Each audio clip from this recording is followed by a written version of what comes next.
Have you ever noticed that you walk into a room, start speaking, and it feels like your words are just dissolving into thin air?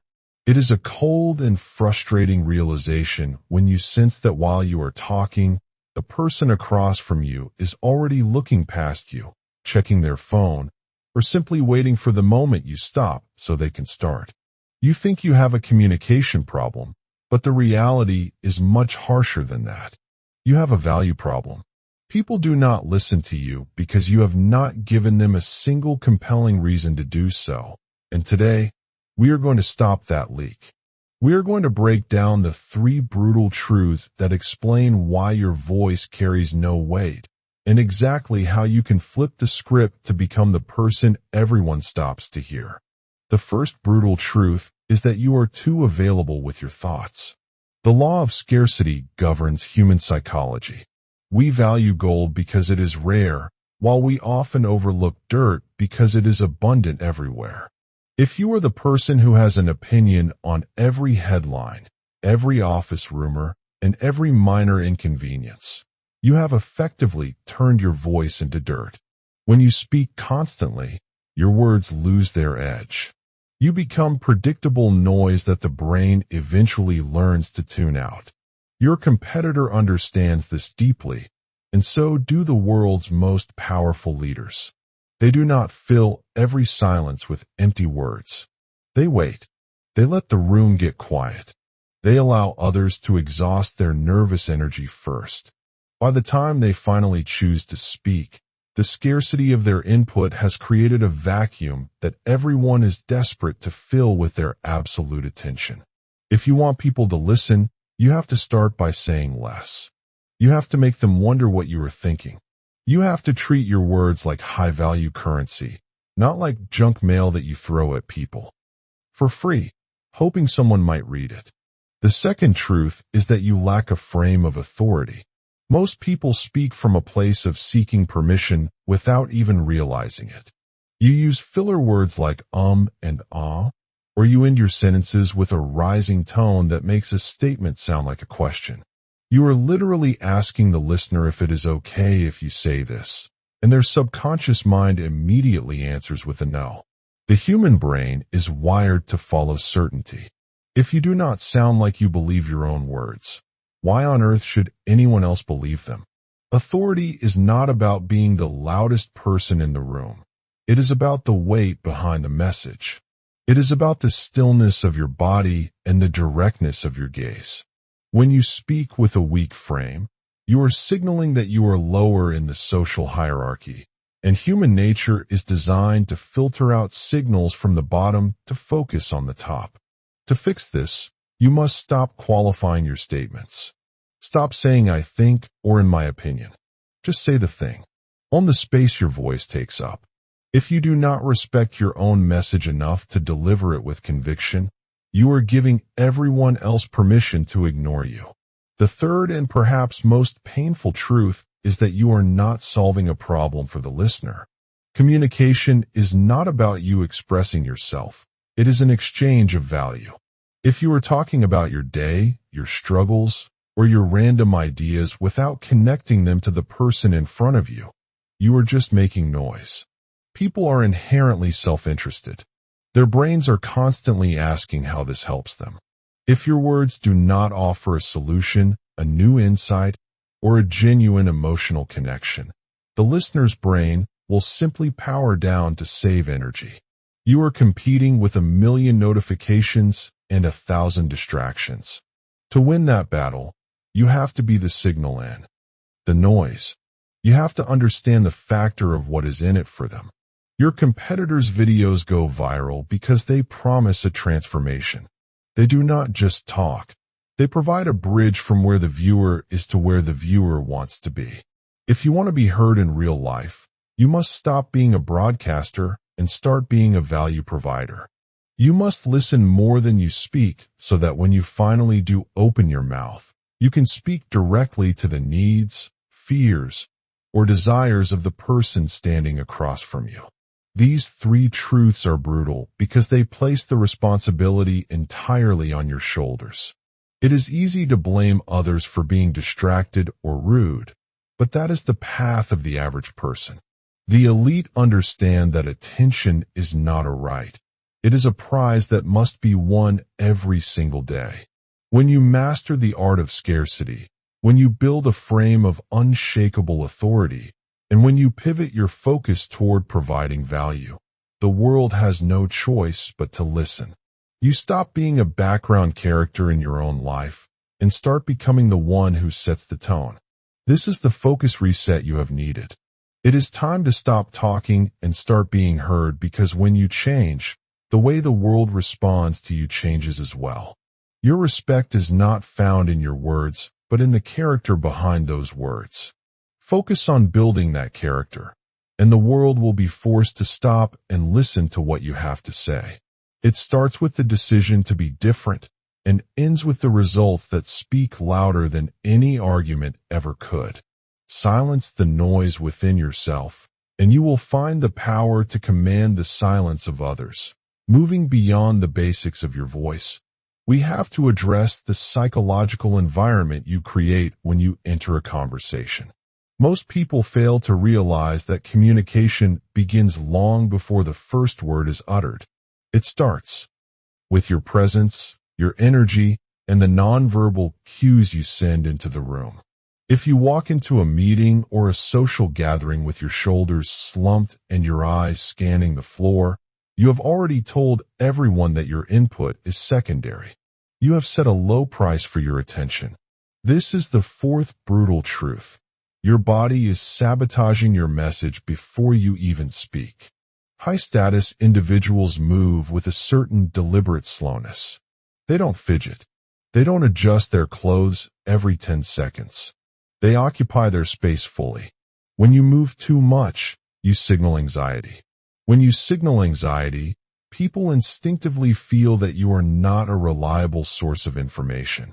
Their brains tag you as someone who is struggling to manage their own internal state. So why would they trust you to manage a conversation? To change how people listen to you, you must first change how you sit and stand. Practice stillness. When you speak, keep your hands visible but steady. Stop touching your face or neck, which are classic defensive gestures. By mastering your physical presence, you create an aura of stability. This stability acts as a magnet for attention. People are naturally drawn to those who seem grounded and centered. It gives your words a foundation of strength. If your body says you are a leader, people will listen to you like one. The fifth truth is that you are likely falling into the trap of over-explaining. This is a subtle but deadly form of seeking validation. When you give a reason for every decision or an excuse for every minor delay, you are signaling that you feel accountable to everyone else's judgment. Over-explaining is a sign of a weak ego. It tells the listener that you are afraid of being misunderstood or disliked. But here is the reality. The more you explain, the more opportunities you give people to find holes in your logic. You dilute your point. Think about the most influential people you know. When they make a choice, they state it clearly and then stop talking. They allow the weight of the decision to sit in the air. This creates a sense of outcome independence. It shows that you are comfortable with your position regardless of whether the other person agrees or disagrees. This type of confidence is incredibly rare and highly attractive. People listen to those who don't seem desperate for their approval. If you want to be heard, you must learn the power of the period. Stop using because as a crutch. State your truth, let it land, and be okay with the silence that follows. That silence is where respect is built. It is where the listener realizes that you are not there to please them, but to inform them. The sixth truth concerns the emotional frequency of your speech.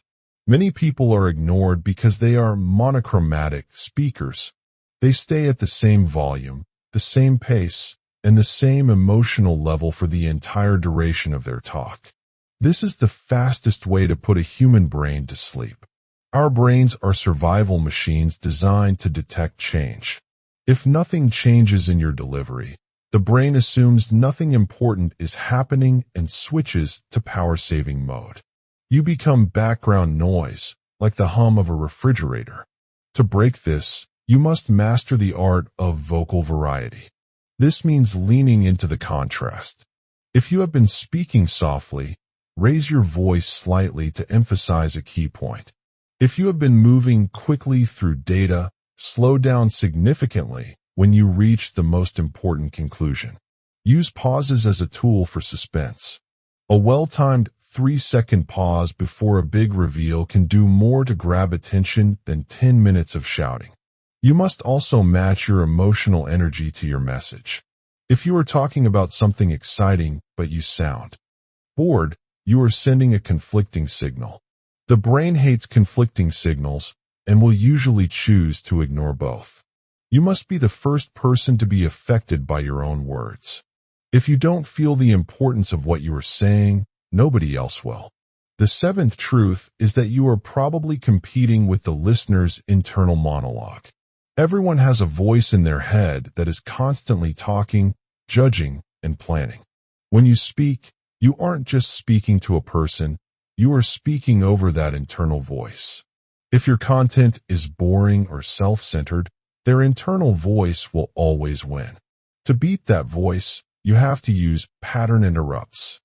This means saying something unexpected or asking a provocative question that forces their internal monologue to stop and process your input.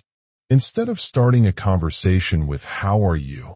which triggers an automatic, mindless response, try starting with something that demands a real thought. Ask for their perspective on a specific challenge or share a brief, high-impact story that illustrates a point. Stories are the ultimate weapon in the fight for attention. The human brain is literally hardwired for narrative. When you start a story, the listener's brain chemistry changes. Oxytocin is released, and they become more empathetic and attentive. You aren't just giving them information anymore. You are giving them an experience. If you can wrap your truths in a story, you won't have to beg for attention. People will lean in naturally because they want to know how the story ends. This is the level of mastery that separates the people who are ignored from the people who are followed. You must stop being a conveyor of facts and start being a weaver of narratives. The eighth brutal truth is that you are often talking at people rather than with them. There is a massive psychological difference between a lecture and a dialogue. When you lecture, you are treating the listener as a passive vessel for your information. This creates a natural resistance. The listener's ego feels pushed aside, and they begin to look for ways to mentally check out. To command attention, you must master the art of strategic inclusion. This means using the listener's own world to frame your points. Use their name. Reference their previous ideas. Ask questions that require them to apply your information to their own life. When you do this, you aren't just taking up their time. You are helping them navigate their own reality. This turns you from an intruder into a guide. People always listen to their guides because they believe the guide holds the key to their next level of success. If you want to be the person people seek out for advice, you have to stop making yourself the hero of every sentence. Make the listener the hero and position your words as the tool they need to win their own battles. This shift in perspective is what separates a common talker from a master of influence. It requires a level of empathy that most people are too self-absorbed to practice. But for those who do, the rewards are limitless. The ninth truth is that you lack social proof in your delivery. We live in a world of social signals. If you seem like someone who isn't listened to, people won't listen to you. It is a cruel paradox. If you enter a group and immediately start overcompensating by trying to be the funniest or the smartest, you are signaling that you are trying to climb a ladder you aren't yet on. Truly high-value people don't try to prove it. They assume it. This is reflected in their response latency. When someone asks you a question, how fast do you answer? If you jump in immediately, you are signaling a desire to please. If you take a second to process, to look the person in the eye, and then deliver a measured response, You are signaling that your thoughts are worth the wait. You are showing that you are in control of the interaction. This subtle delay creates a high-status perception. It tells the room that you are not reactive. You are proactive. People who are in control of themselves are eventually given control over others. To get people to listen, you have to act like someone who expects to be heard. This isn't about arrogance. It's about a grounded self-assurance that doesn't need external validation to exist. When you carry yourself with this internal weight, people naturally gravitate toward your orbit. The 10th truth is that you are failing to manage the cognitive load of your listener. Most people try to say too much at once. They use complex jargon, long-winded sentences, and multiple tangents that lead nowhere. You are literally exhausting the other person's brain. When a brain gets tired, it stops listening. To be an effective communicator, you must be a mental architect. You must design your message to be as easy to consume as possible. This means using the power of 3. Group your ideas into 3 main points. Use analogies to explain complex concepts. An analogy takes something the listener already understands and uses it as a bridge to the new information you are providing. It reduces the effort they have to expend to follow you. The simpler you make it for them to understand you, the more they will value your input. In a world of complexity, simplicity is a superpower. If you can take a difficult situation and explain it in 3 simple steps, you become the most valuable person in the room. People will listen to you because you provide them with the one thing they crave most: clarity. Clarity is the ultimate antidote to the noise of modern life. The 11th truth involves the concept of transactional value. Every conversation has a cost. The cost is time and mental energy. If the return on investment for listening to you is low, people will stop paying the price. You have to ask yourself honestly, what is the ROI of a 5-minute conversation with me? Do people leave feeling smarter? Do they leave feeling more motivated? Or do they leave feeling like they just lost 5 minutes they'll never get back? To increase your transactional value, you must become a curator of high-quality information. Stop sharing low-level gossip or complaining about things you can't change. Start sharing insights, high-level observations, and practical wisdom. When you become known as a source of high ROI information, people will start to compete for your time. They will listen to your every word because they know that missing even a sentence might mean missing a valuable insight. This is how you build a reputation as an authority. It's not about how much you know. It's about the quality of what you choose to share. The 12th truth is about the environment of respect. You cannot expect people to listen to you if you have a history of not listening to them. Listening is an investment in the other person's ego. When you give someone your full, undivided attention, no phone, no looking around, no interrupting, you are giving them a rare gift. You are building a reciprocity debt. Because you listen to them with such intensity, they feel a psychological urge to return the favor when it's your turn to speak. This is the secret weapon of the world's greatest communicators. They are often the best listeners in the room. They make the other person feel like the only person in the world. When they finally do speak, they have gathered all the information they need to make their words hit home, and the listener is primed and ready to hear them. If you feel ignored, look at your own listening habits. Are you waiting to speak, or are you truly listening? True listening is not silent. It is active. It involves nodding, asking clarifying questions, and reflecting on what you heard. When you master the art of receiving, you will find that the world is much more willing to give you its attention. The 13th brutal truth is that you are often a victim of your own communication static. Static is anything that distracts from the core message, and most of it is self-inflicted. It's the way you dress, the way you fidget, or even the way you stand. If your visual signal is messy, the brain of the listener will assume the message is messy too. You have to understand that humans are visual creatures first and auditory creatures second. Before you even say hello, the person in front of you has already run a 1,000-year-old biological program to decide if you are a threat, a peer, or someone who can be ignored. If you look like you don't care about yourself, the world will assume you have nothing to offer that they should care about either. This is not about expensive clothes. It is about intentionality. It is about showing that you respect the occasion and the person you are with. When you dress with purpose, you signal that your time and your words are worth something. You remove the static and allow your message to come through with high fidelity. If you want people to listen to your mind, you must first stop giving them reasons to judge your exterior as irrelevant. The 14th truth is that you are likely ignoring the timing of the room. Every environment has a rhythm. There are times when people are open to new ideas and times when they are strictly in execution mode. If you try to share a deep, philosophical insight while your boss is rushing to a deadline, you aren't being profound. You are being an annoyance.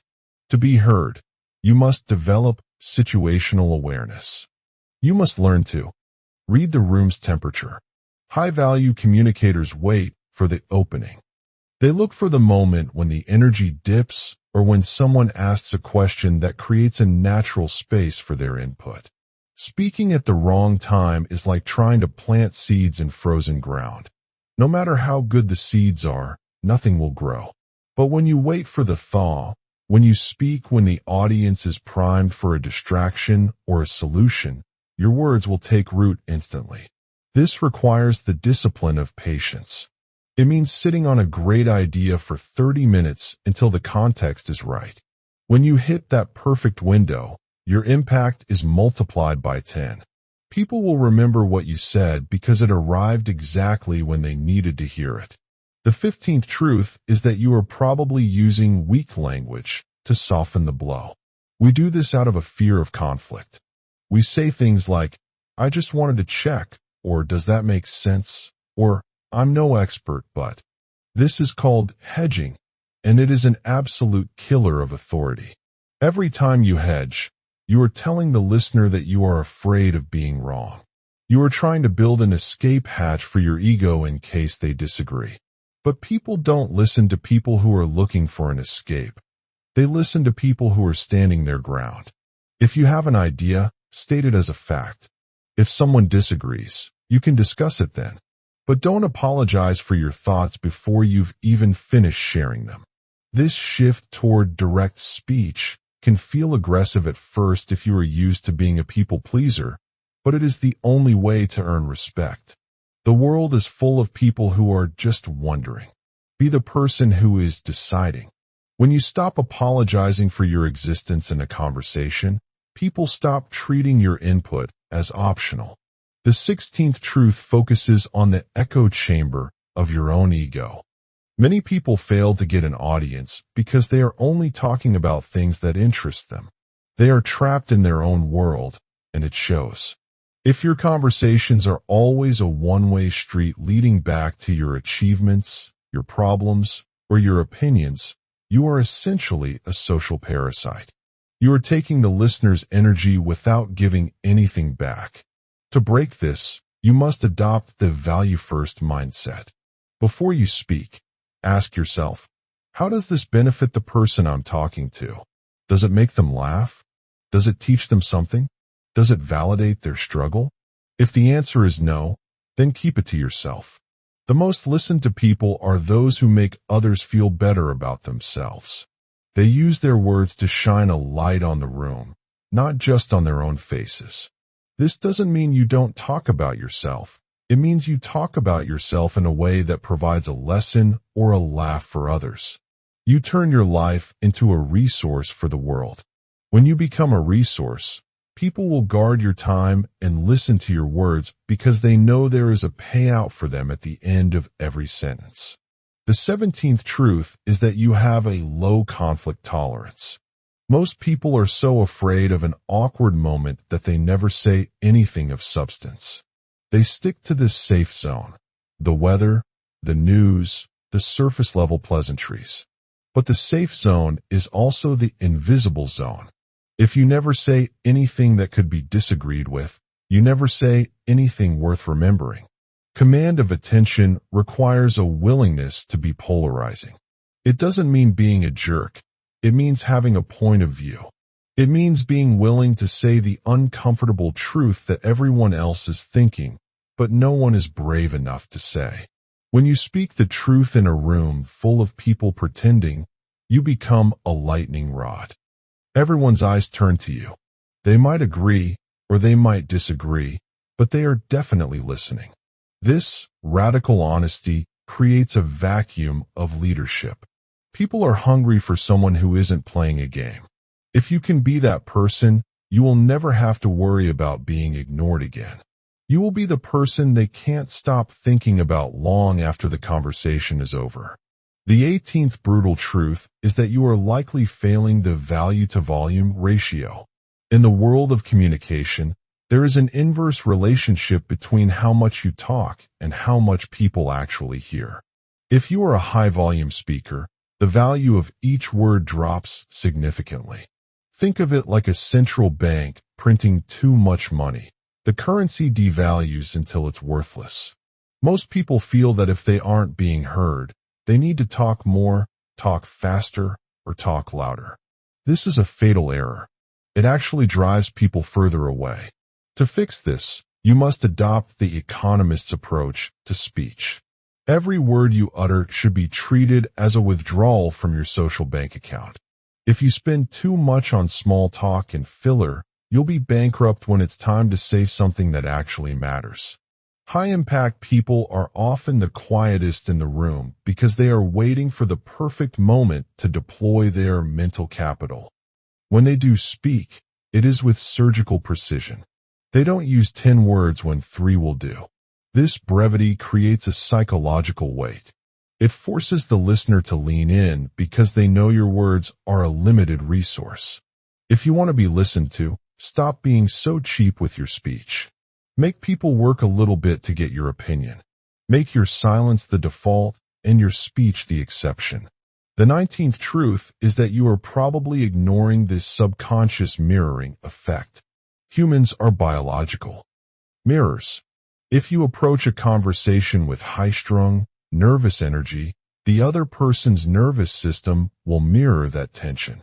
They will feel an instinctive urge to get away from you because you are making them feel physically uncomfortable. On the other hand, if you approach with a calm, grounded, and low-reactive energy, they will mirror that peace. This is the secret of the safe haven communicator. People will listen to you simply because being around you makes them feel better. They will seek out your voice because it provides a sense of order in a chaotic world. To achieve this, you have to master your internal state. You cannot fake a grounded presence if your mind is racing with anxiety about what they think of you. You must practice outcome independence, the state of being perfectly fine regardless of the listener's reaction. When you truly don't need them to like you, you become the most powerful person in the interaction. That lack of neediness is a massive psychological trigger that commands respect. People are attracted to what they cannot control or easily influence. By being unshakable, you become a focal point for their attention. The 20th truth is the curse of the open loop. Many people lose their audience because they don't know how to structure their thoughts in a way that creates a mental hunger. Our brains are wired to seek closure. This is why we can't stop watching a movie once we're halfway through, or why we stay up late to finish a book. You can use this same biology in your speech by using open loops. Instead of just stating a fact, start with a question or a story that you don't immediately finish. Create a gap in their knowledge and then hold the answer back for a moment. This creates a state of cognitive tension. The listener is now mentally locked into you because they want the relief. That comes with the answer. Most people answer before the listener has even realized there was a question. This is a waste of energy. To be a master communicator, you must be a tension manager. You must know how to build interest and when to release it. If your conversations feel flat, it's because there is no tension. There is no reason for the listener to stay engaged because you've already given them everything up front. Learn to hold back. Learn to pace your reveals. When you control the flow of information, you control the attention of the room. The 21st truth is about the paradox of politeness. While being polite is generally good, being over-polite is a signal of low status. If you are constantly apologizing, deferring to others, and avoiding any form of disagreement, you are telling the world that you are a follower, not a leader. People listen to leaders. They manage followers. If you want to be heard, you have to be willing to break social harmony once in a while. You have to be willing to be the person who says, "I actually disagree with that," or "I think we're heading in the wrong direction." This constructive friction is what builds a reputation for honesty and strength. People will listen to you because they know you aren't just saying what you think they want to hear. They know that your yes means something because you are capable of saying no. This integrity is a rare commodity. In a world of yes men and people pleasers, the person who stands by their principles even when it's awkward becomes a magnet for respect. You don't have to be aggressive, but you do have to be firm. When you stop being afraid of a little tension, the world stops being afraid to take you seriously. The 22nd truth is that you are likely failing the eye contact endurance test. Most people look away the moment a conversation becomes deep or confrontational. They look at their feet, the ceiling, or their phone. This visual flight is a signal of submissiveness. It tells the other person that you cannot handle the weight of the moment. If you want people to listen to your words, you must first hold their gaze. This is not about staring them down like a predator. It's about soft focus, confidence. It's about being comfortable in the shared space between two people. When you hold eye contact while speaking a difficult truth, you are adding 50% more weight to your message. You are signaling that you are fully present and that you mean what you say. It creates a psychological lock between you and the listener. It makes it much harder for them to ignore you or dismiss you. Practice holding eye contact for a second longer than you feel comfortable with. That extra second is where the power shift happens. It is where you move from being just another person talking to being a person who commands the moment. The 23rd brutal truth is that you are often a victim of low verbal integrity. This happens when your actions and your words do not align over time. If you tell people you will do something and you don't, or if you promise a result that never arrives, you are slowly eroding the foundation of your own voice. Every time you break a small promise to yourself or others, your words become lighter. They lose their density. People might be polite and nod when you speak, but they have stopped buying what you are selling. Their subconscious has tagged you as an unreliable source.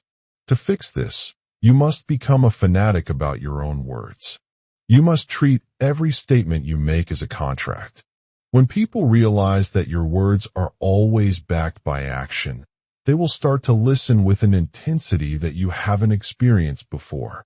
They will listen because they know that your speech is a predictor of reality. This is the highest form of authority. It is not something you can fake with body language or vocal tone. It is something you earn through months and years of consistent behavior. Stop making empty promises. Stop using hyperbole. Speak the truth. Keep your word. And watch as the world begins to hang on your every sentence. The 24th truth is that you are failing to use the power of the pause for emphasis. Most people are terrified of silence in a conversation. They feel like they have to keep the gears turning, so they fill the gaps with like, basically, or you know. These are called verbal fillers, and they are the termites of communication. They eat away at the structure of your message until it collapses. Silence is not a void, it is a tool. A pause before a keyword creates anticipation. A pause after a keyword allows that word to sink in and resonate. When you are comfortable with silence, you signal that you are in control of the clock. You show that you do not fear the judgment of others. It gives the listener a moment to breathe and process what you've said. If you rush through your points, you are giving the listener mental indigestion. They will stop listening just to get a break. Practice the 3-second rule. Before you answer a question or after you make a significant point, count to 3 in your head.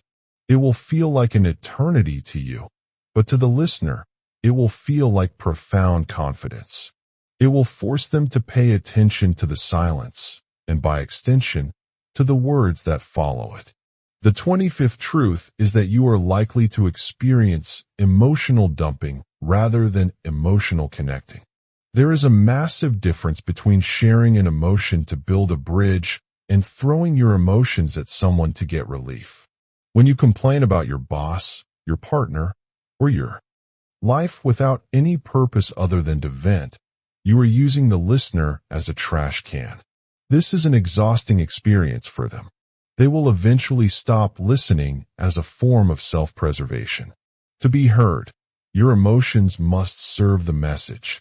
If you are sharing a struggle, share what you learned from it. If you are sharing frustration, share the solution you are working toward. This turns your emotional energy into a fuel for the conversation rather than a weight. People are drawn to those who can navigate their own emotional landscapes with poise.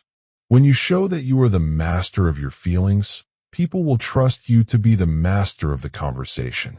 They will listen to your insights because they see that those insights have been tested in the fire of real-world experience. The final and most important truth is that you have forgotten that listening is a sacred exchange. In a world that is louder than ever, the most valuable thing you can give someone is your genuine presence. But you cannot give what you do not have. If your own mind is a chaotic mess of unfinished thoughts and unmanaged fears, you will never be able to project the kind of clarity that commands a room. Your external communication is just a reflection of your internal state. If you feel ignored by the world, it is often because you are ignoring yourself. You are not listening to your own intuition, your own needs, or your own potential. To change the way people hear you, you must first change the way you hear yourself. You must quiet the noise in your own head through discipline, focus, and self-respect. When you are at peace with who you are, your voice will naturally carry a frequency that people can't help but respect. You won't have to fight for attention anymore. It will be given to you freely because you have become a person worth listening to. This is the end of the focus reset. It is time to stop being a background character. It is time to step into the light, open your mouth, and speak with the weight of a person who finally knows their own value. The world is waiting for you to lead the conversation. Don't make them wait any longer. Start now. Speak the truth. Command a room.